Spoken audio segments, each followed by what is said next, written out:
Welcome to another episode of Team Anywhere, where CEOs, leaders, and experts at building teams, companies, organizations, and amazing cultures share how to lead from anywhere in the world. I'm your co-host on the East Coast, Ginny Bianco Mathis. And I'm your co-host on the West Coast, Mitch Simon.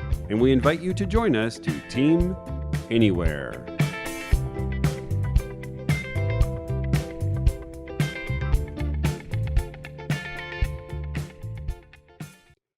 In today's episode of Team Anywhere, we interview Brian Fox, founder and CEO of Nimble Learning Strategies.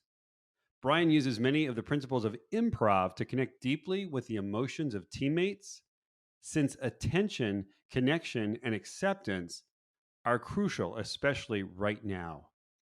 One of the most important rules of improv is to accept whatever is happening, whatever it is.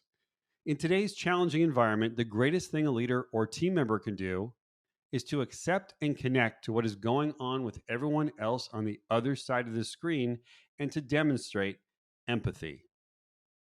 Another major concept of improv is to make your partner look good. Today's leaders, given technology and separation, must rethink of themselves as talk show hosts. Great hosts are purposeful, interested, entertaining, flexible, and create a great mood of candor and fun.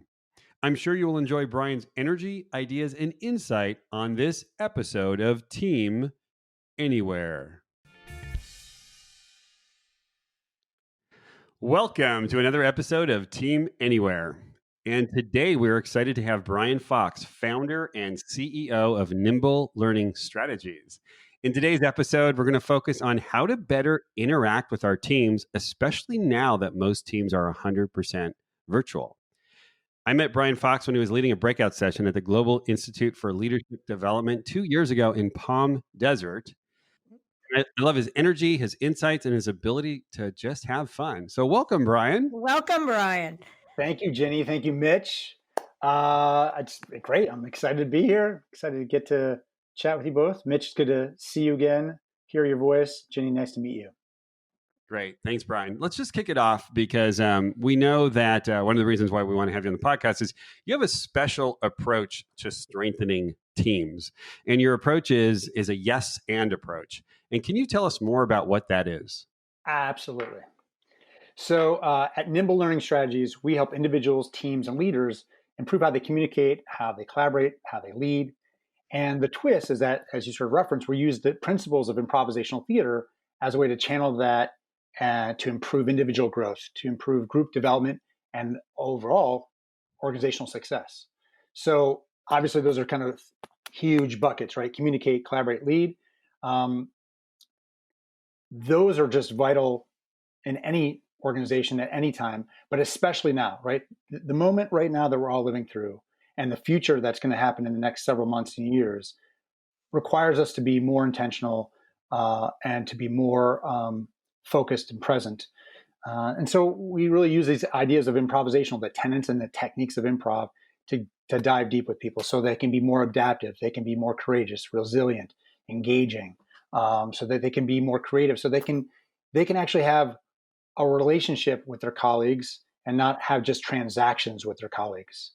And we can get into this later, but more and more research is showing that relationships are sort of on a down curve, unfortunately, and we need to bring that back up. So anyway, so that's what we're doing around that. And if you do that with individuals, you do that with teams, then the organization thrives. Then the organization has more engagement, it has more trust, and that leads to more inclusion, retention, and then that leads to more agility, innovation, and ultimately more growth. So that's what I'm up to over at Nimble Learning Strategies. I know a little bit about improv, actually, Brian. I took your class, right?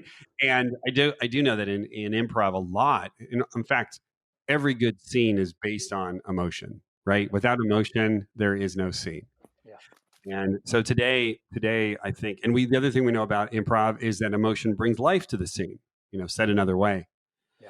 So I'm wondering today, with teams being dispersed, without the day-to-day interaction, are you looking at being better at generating emotions with the team? Are you looking at being better understanding what the emotions are of other people are of the team and spending more time figuring that out? Because I know that when you walk on stage in improv, your first premonition in improv is, what is that person feeling? Like, what is the other person feeling? Mm-hmm. Right? What is the other person's attitude? What's the other person's approach? What's the other person's history? And I was wondering how you're bringing that to the work that you do. Well, as you know, Mitch, the main term in improv, and Ginny, you may know this, it's kind of in the vernacular now, is yes and, right? It means to accept what's happening and add information or contribute in some fashion. So I think there's a little bit of both. I think you need to, what I'm coaching my clients on is around, you need to make your partner look good in improv. That's sort of one of the things. You make your partner look good. That's what Mitch is referring to in his question. So that is true. And you need to own who you are, right? So whatever your character is, emotional wants or needs are, you have to own that too. And you have to balance that. And so that's sort of how I look at executive presence, is really this idea that it's an art of balancing, taking care of the needs of others while owning who you are. And so I think that again, you need to use your emotional intelligence. And if you feel like low on that spectrum, then you maybe need to take a course on emotional intelligence. That's a whole nother topic. But I think being aware of how are the other people feeling, what are your goals, or what are your wants? How do those match up?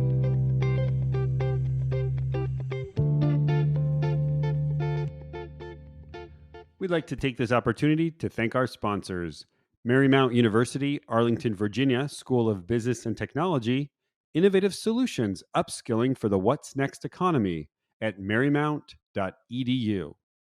And Oyster Organizational Development, dedicated to higher performance, business success, and leveraging teams. They can be found at oysterod.com. And finally, WeJungo, designing customized talent acquisition solutions at WeJungo.com.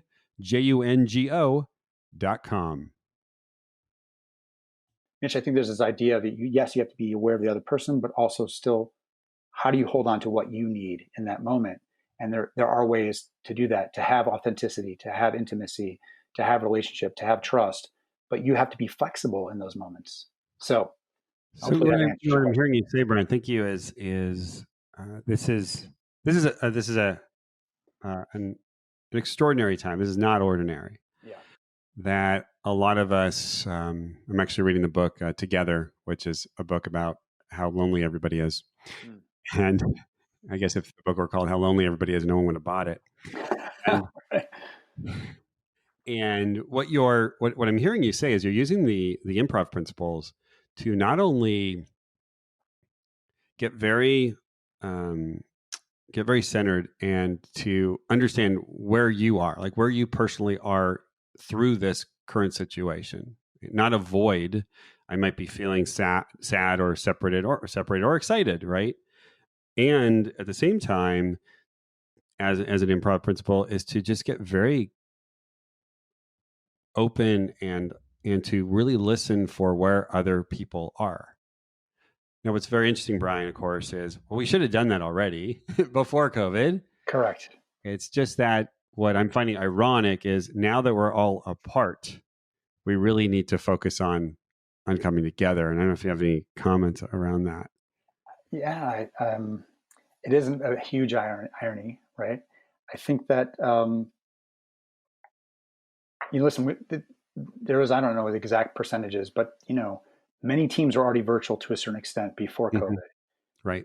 But, my experience, they weren't doing it very well to begin with, right? And this goes for even before technology, right? People have been having meetings, I don't know, since Jesus and the apostles sat at the table. I don't know. Absolutely. Yeah. Absolutely. But we've been doing them, some do them well, some do them not so well. So I think that there's been issues like this for a long time. And now this, again, ironic that we're going to deal with it now using technology. So I think the biggest thing, whether you're in person or whether you're doing it over some sort of virtual platform, is really leaning into empathy. Mm-hmm. And so I look at this, I look at what are some of the basic guidelines of improvisation. And then how do I apply those to empathy? So I have six steps to empathy, relative coming from an improv point of view that really anybody can use. So first of all is listen with your whole self. Right? Even though you're behind the screen and you have to look in that little dot of that web camera and you're seeing your partner only on a small little screen, how can you listen with your whole self? Listen with your ears, your eyes, your gut, your heart, right? That's number one. Number two is embrace the silence, right? In an in-person meeting, we can talk over each other a little bit and it's still okay. But when you do that on Zoom or even a conference call or whatever platform you're on, it gets really muddy really fast. So allowing that silence to be there. And it's, whether you're listening for personal stress or professional stress, or just to solve a problem, embrace that silence so that you're doing two things at that time. When you embrace that silence, you're giving yourself time to absorb what you heard from that other person. You're giving that other person time for them to hear themselves. 9 times out of 10, we're thinking out loud anyway, right? Because we are improvising, because we don't have a script, even if we have our agenda for a meeting, right? So let that other person absorb what they are actually saying. So in that silence. And then I think from there, you need to do 4 more things, what I call the 4 A's. One, accept what is presented to you and accept that as that person's truth if you're dealing with their feelings. You may not agree with it. It may not be how you feel, but that's that person's truth, right? If they're coming with you with facts about a project or a budget, then you also have to accept that is maybe not how you see it, but that is a truth. That is one. And I'm not talking about alternative facts. I don't want to get political, but like that they're coming at you with a certain perspective, and you have to accept that, whether you agree with it or not. Then I think there's point number 4 is really acknowledging their thoughts and feelings. Again, whether you're dealing with feelings, you definitely need to acknowledge sort of where they're coming from a feeling point of view. If they have certain thoughts or ideas or perspectives, you would just want to acknowledge that you've heard them, right? And then number 5 is to appreciate something positive about that person, right? A value that they're standing up for, that they trusted you to share their own feelings, whatever it may be. Again, whether it's facts or feelings. And I think if you're doing that appreciation piece, it holds you, it prevents you from getting into judgment. It helps you avoid judgment. And then finally, I would say avoid giving advice, at least initially. And I would say to just stop, just don't even, and just allow that moment to breathe a little bit. And then from there, you can go into what are the possibilities? How can we make this happen? Or whatever it may be. If it's a project-based thing, if it's a feeling thing, then it's really just about acknowledging them and letting them and just bear witness to it. You don't have to give advice on that. And I would say, even if they ask you for advice, I would be very gentle and hold off on giving your opinion. I would ask them, what do they think? What is their gut telling them to do? How do they see the project unfolding? Whatever it may be, I would sort of get them to talk more first before you start spouting off your advice, because it'll help them think out loud. And right. 9 times out of 10, people just want to solve their own problems anyway. They don't really want to be helped. And number 2, it'll help you better understand how they see the problem, or how they see themselves, or see and understand their feelings, whatever you're dealing with. So that's how I would sort of embrace that. And again, I think this goes another topic, but we're in this world where I think we're all kind of denying. We still haven't fully accepted that we're living in a virtual world, and we will for quite some time, at least here in the States, and that people are, oh, it's awkward, it's uncomfortable, I don't like it, at least for the extroverts out there, right? Maybe some introverts too. And if you do these kinds of things that we've been talking about, you can have authenticity and relationship and trust. You just have to That's why it's awkward. Yeah, yes. Like, totally. Practice it, and it becomes absolutely. Yeah. Brian, what I'm really reminded of, first of all, I want to acknowledge you for that. That was beautiful. That was really beautiful and really helpful for listeners.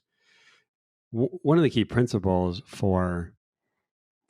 if maybe the biggest principle for improv is accept, right? It's an improv 101 class or improv 0.1 class, is that whatever someone throws at you, accept it. And yes, and what usually happens is with beginning improvisers is they don't listen, they don't accept, and the scene is blown at the very, very beginning. Mm-hmm. What I do find is missing, and I want to ask you this question. This is my next question. What is missing out there? Mm-hmm. Is that what's beautiful, at least in the business meetings that we've had and the sessions that we've had, is the grand acceptance of everyone's reality, whether it's their emotions or their life situation, or as you're pointing out, Brian, I'm really scared that for the next month or year or two, or I don't know, that this is my reality, which is as the listeners can't see, but we're connected over a Zoom line, and we're looking at each other's houses. And I just wanted to see your comments, your observations around your thinking around how do we accept this current situation such that we can be more effective and more productive and more human as we work together on teams and in companies.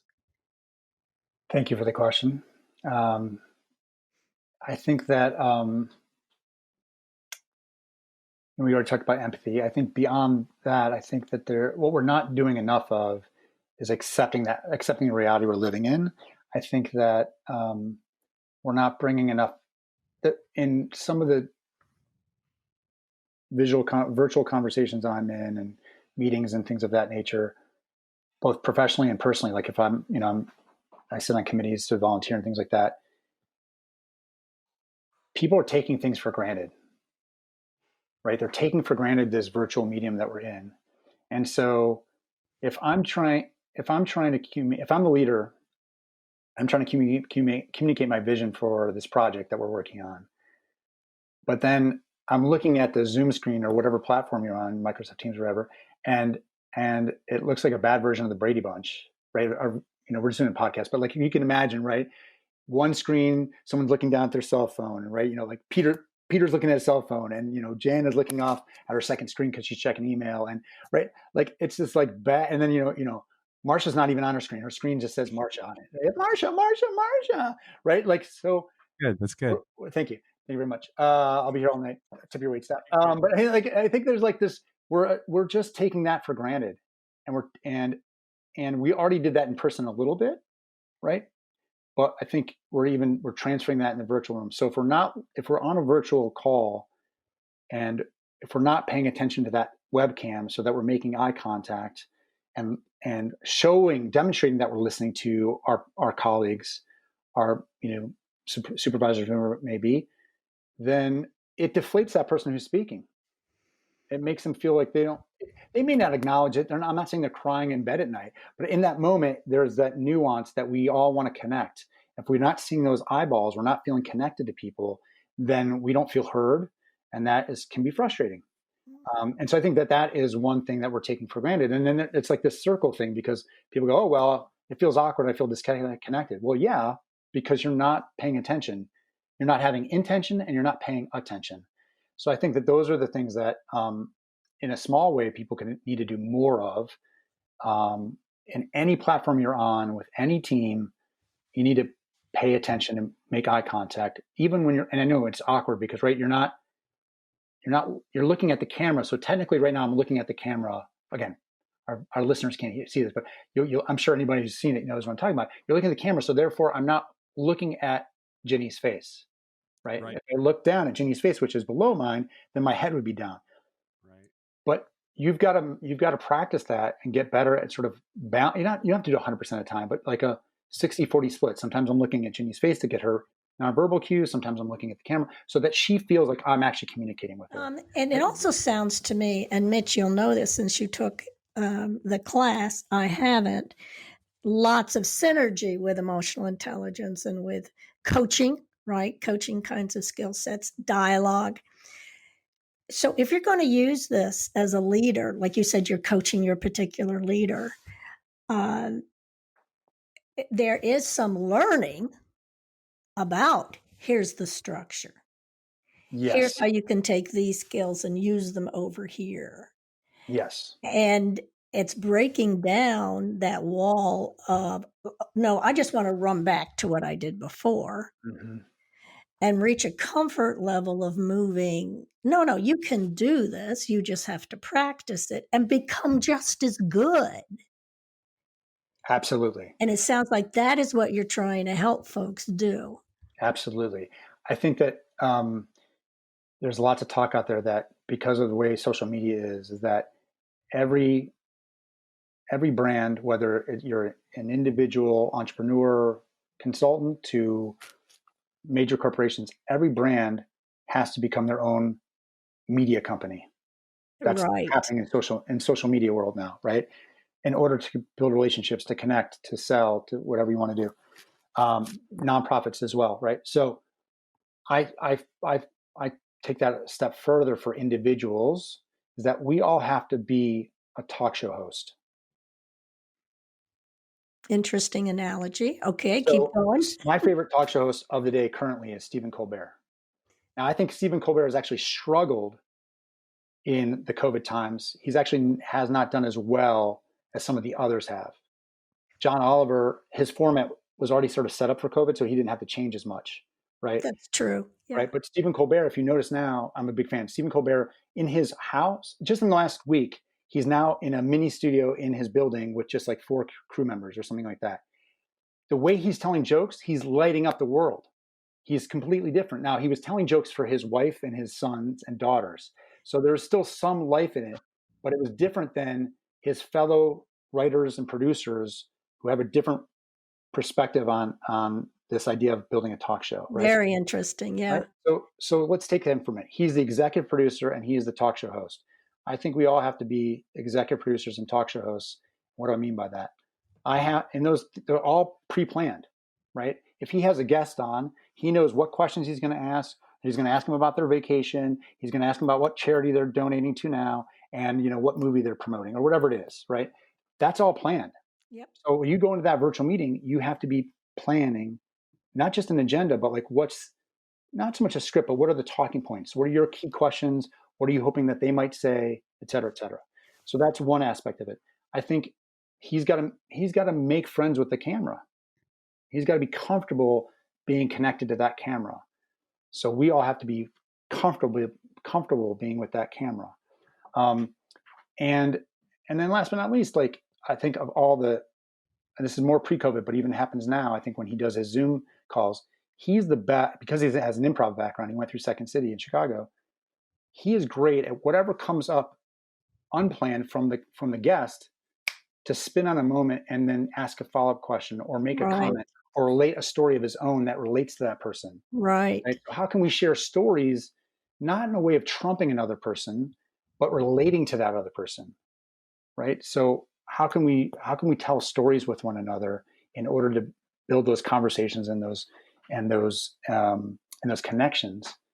And again, it's not story time around the fire like we're camping, but story time of like for a purpose. How do I want to share a story as a business leader that communicates a message to my peers in other departments or my direct reports or whatever it may be?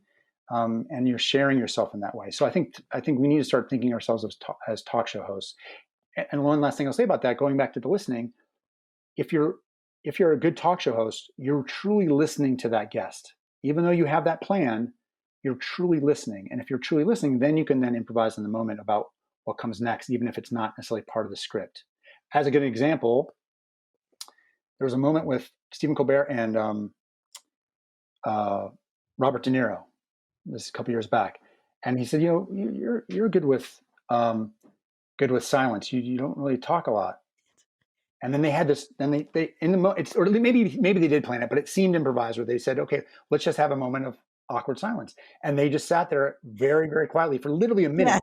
On national TV, on a corporate TV, that never happens. A minute of dead air, but Stephen Colbert went with it anyway. So I think that he was listening and he knew his guest and he knew what he could play off of because he knew his guest well. And you have to know your team well. So how can you play off of them well? How can you share those stories, et cetera? So I could see, Brian, I could see your next book, how to be a talk show host, meaning and I really appreciate that as I think about the meetings that I've been leading. It's that, again, if we go pre-COVID meetings, everyone knew everything about meetings, and they were pretty bad still. Now that your meetings are virtual, I do see that you're looking for, there's an agenda. There's also, though, the purposeful connectivity, this purposeful listening, this purposeful creating a certain mood or a feeling, this also being very flexible. And but at the end of the day, yeah, you are producing, directing, and starring in your own late night TV show. And that, Ginny and I have spoken a lot about how I really do believe that the managers of now and the future will have to be great entertainers. And there will be those of us who say, but I don't want to be an entertainer. And what would you say to that, Brian? I would say tough luck. That's right. That's what I say. And I think, listen, like if you think about The Office, right? The Michael Scott Right. character of the American version, or Ricky Gervais's character from the British version, you don't want to be that entertainer. You don't want to be the guy who's like doing lame dad jokes to the point where people are bored and upset and you're wasting people's time, right? I don't think that's what you're implying at all. No. And I think that you need to be entertaining and educational. And I think that you need to find out what works for you. So if you're an introvert, maybe you're not,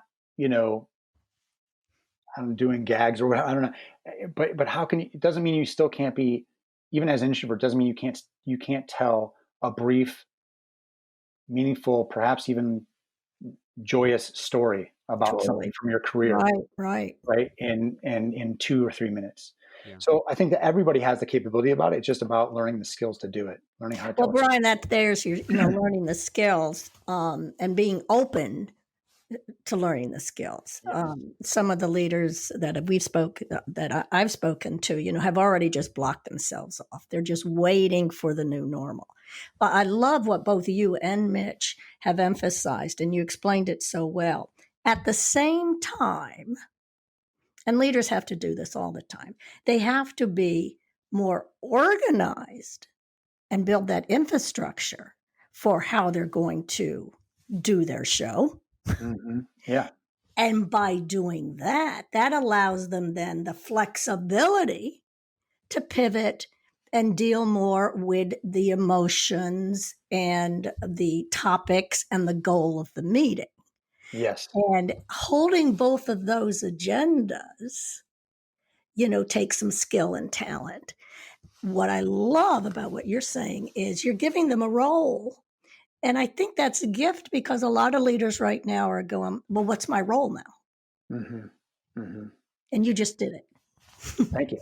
I think just to tag on to what Mitch said earlier and now, and what you're saying, Ginny, in terms of giving yourself a role, bringing all those together, excuse me. This is sort of more from traditional acting than from improv, but if you're a traditional actor and you're using a script, then what you typically do is we call it beat it out. Like you understand what are the beats in the script, the beginning, middle, and end of each scene, right? And what are my emotions at the beginning of the scene, the middle of the scene, and the end of the scene based on what do I think my character wants from the other character? So let's translate that for a minute. So if you have your agenda and you're the team lead, from the beginning of the meeting to the middle of the meeting to the end of the meeting, what are the emotions that you want to elicit in your team? What do you want them to feel? So in that, you take your agenda and you've sent out your agenda in advance so everyone knows what's coming. They know the script too. And then you have your own version where you figure out what's the emotion I want in the beginning of the meeting. Well, I want to welcome people. I want people to feel at ease. I want them to feel, like we're connected, whatever that may be. Those maybe 1, maybe 2, 3, whatever those emotions are in the first few bullets. And in the middle, I want to raise the stakes. I want to not frighten them, but I want to startle them a little bit because we really have to dig in here on this project. And at the end, I want to empower them, or I want to praise them, or whatever it may be. Like, how do you want them to feel throughout the meeting, and figure out what are those emotions, and then how do you get yourself there. Now, granted, you can't take a full acting class, but there are ways to think about if you have a certain intention and focus on that can come through in your voice and in your eye contact and things of that nature. That's a whole art in itself, and we could talk about that for another time. But that's a sort of one small thing to think about. Right. Great. So let me ask our last question. Sure. And I want to ask our last question on the other side. So now what we're saying is that as a leader, we are more of a talk show host. We're more of an engaging producer, director. How do we want to think about the people that work for us? Are they audience? Are they clients? Are they customers? What do we want to think about them? Because again, in improv is we're building a relationship. We have to kind of determine who are we building a relationship to. So how do you see leadership now in this virtual space? How do you see leaders seeing the people that they serve? Great question. I think that let's start with like your own role, right? Like, what do you see your own role as a leader? And that I think will shift moment to moment. Sometimes you can plan it, and sometimes you have to improvise.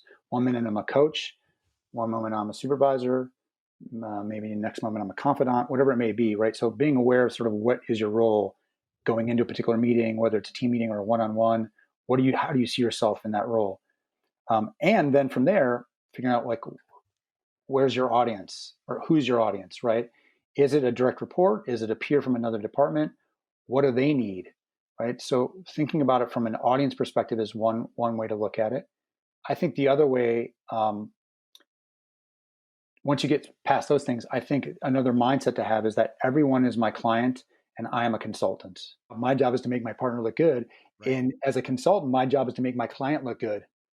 So if you think about everybody you're interacting with, whatever role you have, whether you're the CEO or whether you're the first year right out of MBA school, right out of B school, everyone is your client and you're the consultant. And if you study sort of what consultants do and take that on and pepper in a little improv, that will help you sort of to answer the question of what does my audience need? How do I treat my audience member?